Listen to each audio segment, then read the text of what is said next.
Bismillahirrahmanirrahim. Assalamualaikum warahmatullahi wabarakatuh. Alhamdulillah, la haula wa la quwata illa billah. Wassalatu wassalamu ala rasulillah Muhammadin ibn Abdillah wa ala alihi wa ashabihi wa man tabi'a hudah. Para pemirsa yang dirahmati Allah, alhamdulillah, tanpa terasa kita sudah berada di penghujung Ramadan, dan sebentar lagi kita akan merayakan Idul Fitri. Pemirsa yang berbahagia, istilah Idul Fitri sebenarnya sudah menjadi satu bahasa Arab untuk menyebut pesta. Ada Id Maulid Nabi, ada Id Al-Istiqlal, atau istilahnya pesta kemerdekaan, hari ulang tahun kelahiran. Jadi istilah Id dimaknai sebagai satu kegiatan pesta. Bukan tanpa alasan, karena di dalam hadis Rasulullah SAW pun Nabi pernah menyebutkan Yaumu Arafah wa Yaumun Nahri Aiduna Ahlul Islam. Yang namanya hari Arafah, hari Nahar, termasuk di riwayat lain itu tambahan hari-hari tasyrik, adalah hari-hari Id atau hari-hari pesta. Di bagian belakang itu Rasul menyebut yaumul akli wasyurbi, hari makan dan minum. Nah, pemirsa yang dirahmati Allah, namun demikian kita juga sering mendengar istilah Id dimaknai sebagai kembali kepada fitri. Bukan tanpa alasan, karena masyarakat muslim setelah melaksanakan kegiatan puasa Ramadan 1 bulan, sebagaimana janji Rasulullah SAW, man shoma ramadhana imanan wahtisaban ghufira lahu ma taqaddama min dzambi.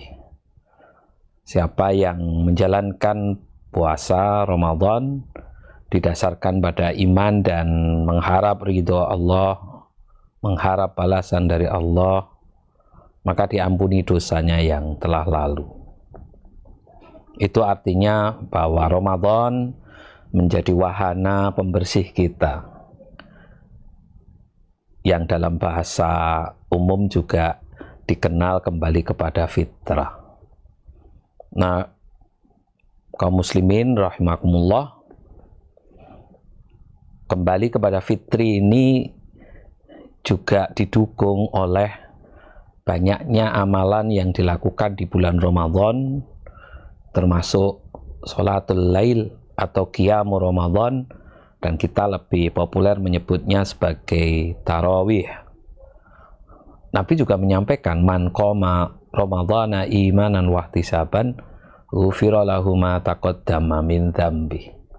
Siapa yang menegakkan sholat malam harinya di bulan Ramadan atas dasar iman dan mengharap ridho Allah, mengharap pahala balasan dari Allah SWT, maka diampuni dosanya yang telah lalu.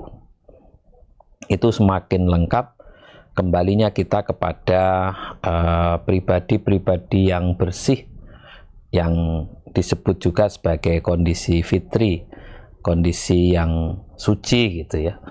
Nah, kaum muslimin rahimakumullah, dari sisi ini sebenarnya kita harus bisa mengambil manfaat bahwa beridul fitri dalam arti yang kedua ini menjadikan kita sebenarnya berada dalam titik ideal, karena Allah telah membersihkan diri kita dari dosa-dosa yang telah lalu. Artinya kita dilepaskan beban-beban dosa itu, sehingga ke depan bisa lebih leluasa untuk melakukan kebaikan-kebaikan yang lebih banyak lagi karena tidak dibebani lagi oleh dosa. Oleh karena itu makna Idul Fitri itu bisa dimaknai sebagai kekuatan untuk melaju lebih baik karena kita berada dalam titik zero sin atau istilahnya nol dari dosa gitu. Akan berbeda dengan orang yang banyak dosa sehingga melangkahnya, berpikirnya, mengatur strategi ke depannya itu biasanya berada dalam beban-beban yang banyak. Nah, yang kedua, bahwa beridul fitri itu sering juga dihubungkan dengan silaturahim ke berbagai rekanan selain kepada keluarga dan lain sebagainya. Oleh karena itu masyarakat memaknai Idul Fitri itu ya silaturahim, memaknai juga sebagai mudik gitu. Karena Id juga bisa diartikan kembali ya, sebenarnya adalah mudik spiritual, tetapi para ulama juga menyertakan ini sebagai dorongan yang harus dilakukan karena bersih secara spiritual saja tidak cukup, tapi harus juga bersih secara sosial. Oleh karena itu, hapusnya dosa diri kita kepada Allah melalui Ramadan insya Allah sangatlah mudah untuk dihapuskan. Tetapi sekat-sekat sosial yang kita bangun selama 1 tahun sebelumnya itu boleh jadi agak susah untuk dicairkan, apalagi dihapuskan. Oleh karena itu melalui silaturahim itu pula lah ulama mendorong untuk kita memohon maaf dari dosa-dosa atau sekat-sekat sosial itu dengan harapan memperoleh kesempurnaan bersih kita di hadapan Allah, juga bersih kita di hadapan sesama manusia. Itulah Idul Fitri. Bahkan kalau sempurna, orang sering menyebut kafatan.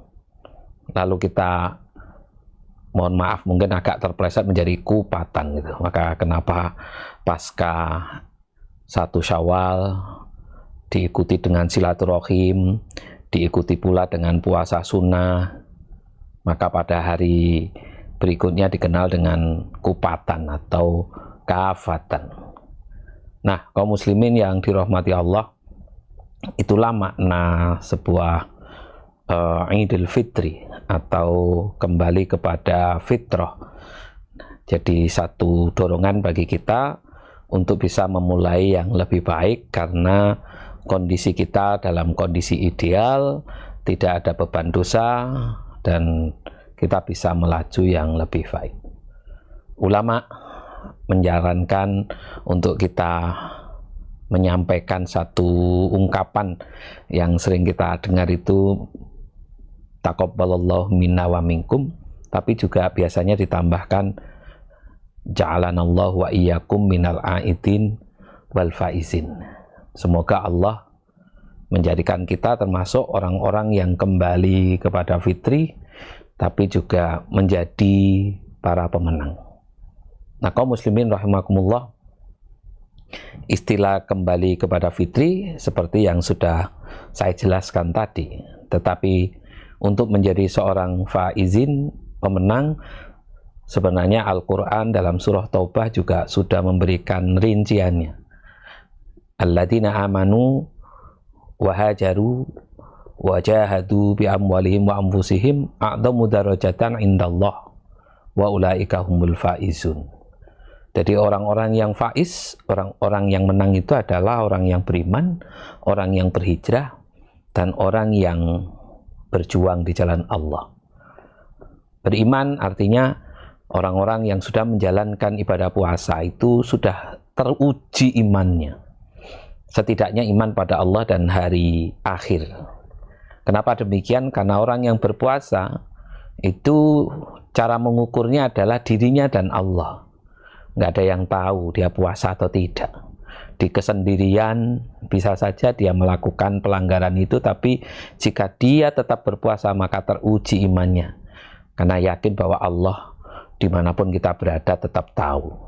Yang kedua, sampai akhir Ramadan kita tidak dapatkan imbalan apa-apa, tetapi tetap dilakukan puasa itu, amalan-amalan apapun di bulan Ramadan dilakukan dengan sepenuh hati, padahal tidak ada apa-apanya.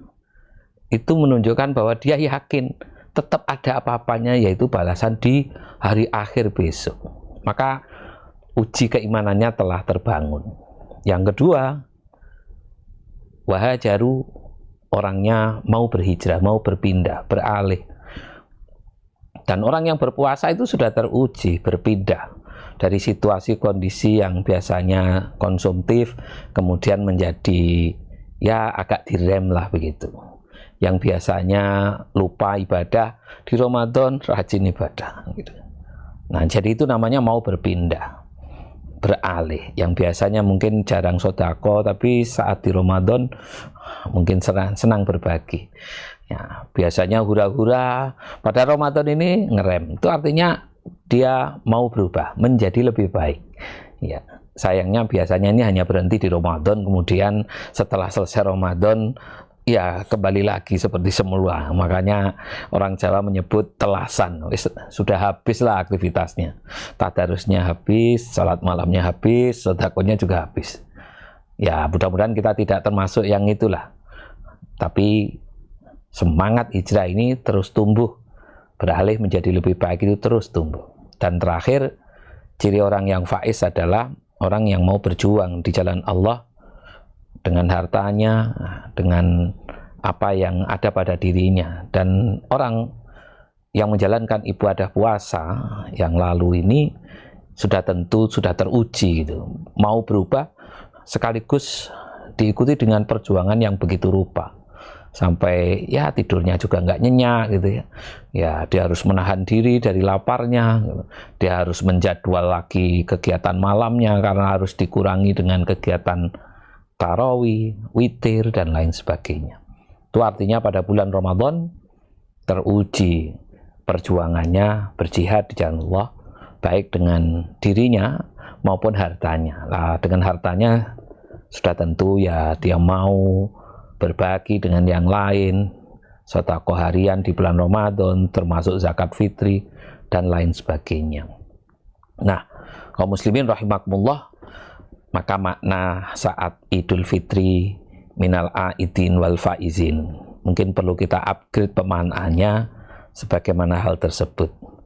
Mudah-mudahan Allah senantiasa memberikan kekuatan pada kita menyelesaikan ibadah Ramadan ini dan bisa tuntas sehingga betul-betul kembali kepada fitri gitu.